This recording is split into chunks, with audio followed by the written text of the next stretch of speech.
Hey guys, what's happening?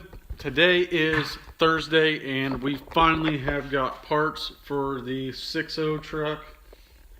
And as you can see, we got Reman injectors. These are Alliant Power. Pretty good brand, so hopefully these work. Now I wasn't too sure if these injectors came with O-rings and copper washers. Well, sure enough, they did. These have the O-rings on them and the copper washer. Don't want to forget to take off that rubber boot there. And yeah, looks nice. Actually looks like it was rebuilt. New wires, new solenoids, new clip in there. Really everything. But just in case I didn't, went ahead and had the owner of the truck pick up a seal kit just in case. Might still want to keep these around, never know. We also got a new ICP sensor because this one's leaking oil really bad. It's on the back of the engine. So I went ahead and just pulled the turbo off. Gonna put a new one of those, and we got some valve cover gaskets. I don't know if anything else is in that box. I like these boxes, I haven't opened them yet. So yeah guys, 2 injectors, ICP sensor, valve cover gaskets, and we're gonna go ahead and get started on it. Alrighty guys, we got the ICP sensor in. It's a real pain, but just get you a deep well 1/16" socket. Man, I'm shaking. So 1 1/16" deep well socket, that's what size it is. Get a 1/2 inch to 3/8 adapter, and then get a 3/8 swivel and a 6-inch extension. And you can get that under there and go right underneath the up pipe, and you can get a ratchet on it, and it's way easier. But you got to fish the socket in, the back end of the socket underneath the up pipe and then onto the sensor, and then you can put your extension on going underneath the up pipe, and that way you can get it tight, because I was having a hell of a time. What we use at work is just a crescent wrench that's been cut off to make it short, but with how big this ear is on it, it was hitting the high pressure oil pump cover and couldn't get the turn. So that's a little tip. I'm pretty sure they have a socket or something, but that's the easiest way to get it. So time to go ahead and throw on the turbo.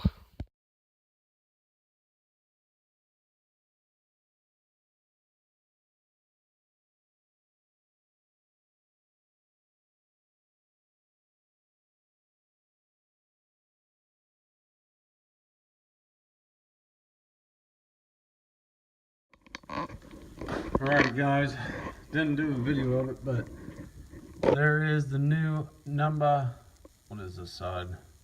6 injector. Looks a lot prettier than the other ones. Let's hope it works. So yeah, went pretty easy. Just make sure when you're tightening down your hold down screw that everything's going in nice and easy. Don't want it to get cockeyed or anything. Put some oil on the O-rings. And then same way with your connector, there's no ring on it. Make sure you put oil on that. And then it should just slide up in there and connect it. Now time to do the other side here, which would be number 5 injector. I'm pretty sure I got that right. Now I forget which side was evens and odds, but either way, it's both third ones back. So gonna get this injector put in and then quit for the night. Alrighty guys, and there is that injector. It is in there, torqued down, connected. Tomorrow I will put the oil rails on and button everything up, and hopefully it'll be running good. So I'll see you tomorrow.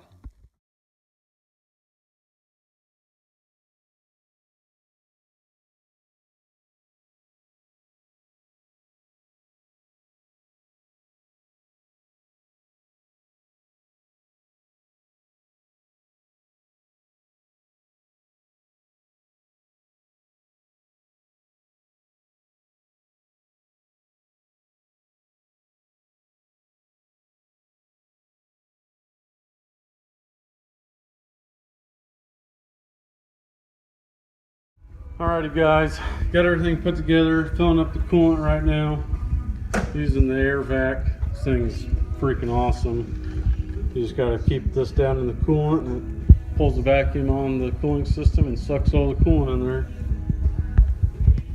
Alrighty guys, everything's put together, batteries are connected, everything is on.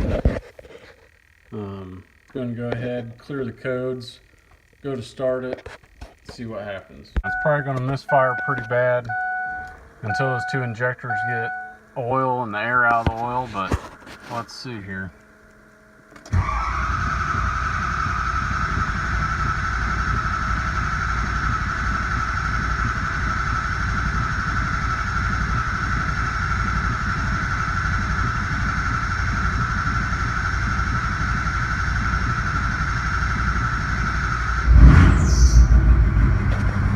There it is. Now when you're cranking on these, you got to keep cranking to build up oil pressure. If you only crank for 10 seconds, it won't build up any oil pressure, and then when you let off of it trying to start, then you're just lost all your prime.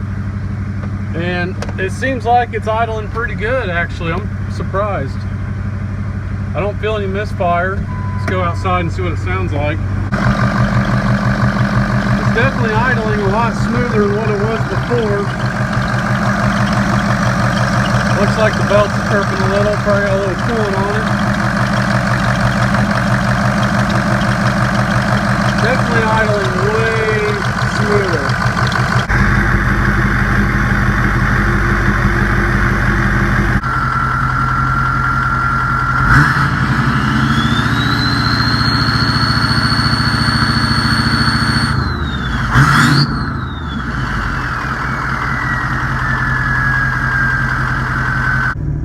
Alrighty guys, we're on the test drive and the truck seems to be running pretty good.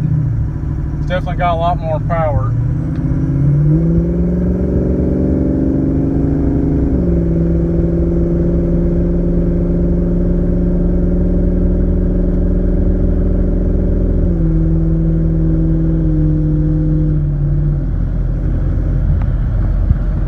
Pulls pretty good. It's got a vibration when you're on the accelerator, like maybe a bad U-joint. So we're going to go ahead and head back to the garage and see if we can figure out what's going on with it. But it's not misfiring, just has a hell of a vibration from the rear end.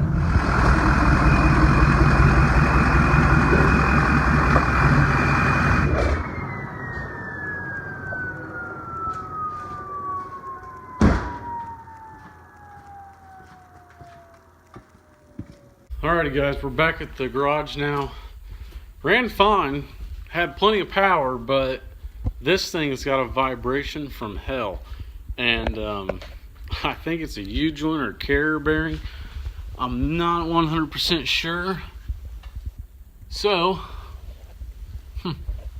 guess we need to figure that out and let the guy know, so then I can fix it and he can be on his way. Now, it's getting in a bind, whatever it is, because I don't know if you heard, but when I put it in gear, it hesitated and then it kicked in real hard. So, and I'm pretty sure it went in the reverse because it sounded like it dropped the RPMs. So, I guess we'll jack up the rear end and see what it is. Alrighty guys, the rear end's jacked up. It's in neutral, and these rear tires are locked up. So, maybe the brakes. And then I got under here and was looking around. I don't know if you guys can tell, but that U-joint has no bearings in it whatsoever. So there's that one. Carrier seems to be all right, and I'm gonna go up there and check out that front one. But the rear one definitely needs replaced before he drives it. If that thing broke, it could take out the gas tank, the rear end. It could mess up this carrier. So definitely gonna check that out, and probably need to see why the rear end's locked up some. Probably need to check the fluid in it. He bought this from an auction, so it's hard to tell him what's all wrong. Now sometimes I hate to just really look really hard on what's wrong with some vehicles because it makes me scared to drive them, and this is one. You guys see anything weird here? See anything weird at all about this caliper? Maybe it's because the bolts ain't even in it. Look at that. Oh geez. Okay. So anyway, thing is it's still locked up, which I don't think it's going to cause the other side to be locked up, but anyway, going to call him, let him know it needs a U-joint, probably take these rear brakes apart, see if the calipers are froze up or if the sides are froze up, maybe re-grease them. And yeah, that's it. Hope you guys enjoyed this 6.0 injector install and removal and all that. Maybe it'll help you guys out. I know a lot of it was just time lapse and I didn't talk, but it is something that is fun to do on the weekends. I really don't like working on 6.0s just because everything's so packed in there, but like I said, these are way easier to work on than a 6.4 or 6.7.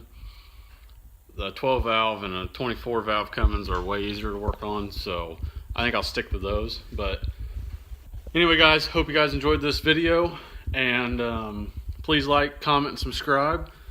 A lot of you guys like the 6.0 little project. Not really a project, it's a job, but I appreciate everyone getting me up some subscribers. I think we're at about 175 now, which is great. I didn't really know how. I mean, a lot of people want to start a YouTube channel, and I've watched Street Speed 717 and Greg A, a lot of the bigger channels, and kind of made me want to do mine. So this is what I do for a living. Also, I'm going to be making a video on how I became a mechanic, kind of my life story. That's what the little trailer was, which is really cheesy, but that will be coming for that video. Also, I'll go ahead and show you guys the 6.4 since I haven't had any daylight to show you guys. So here it is.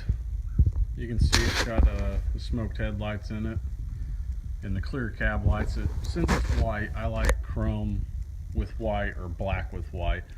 I don't know. Do you guys think I should take off that brush guard? I kind of like it, but then part of me doesn't. Then also the grill. It definitely needs some attention. I'm going to be ordering either a black gloss mesh grill, or I'll just repaint that one black and the fender flares black, just to kind of make it stand out a little bit more.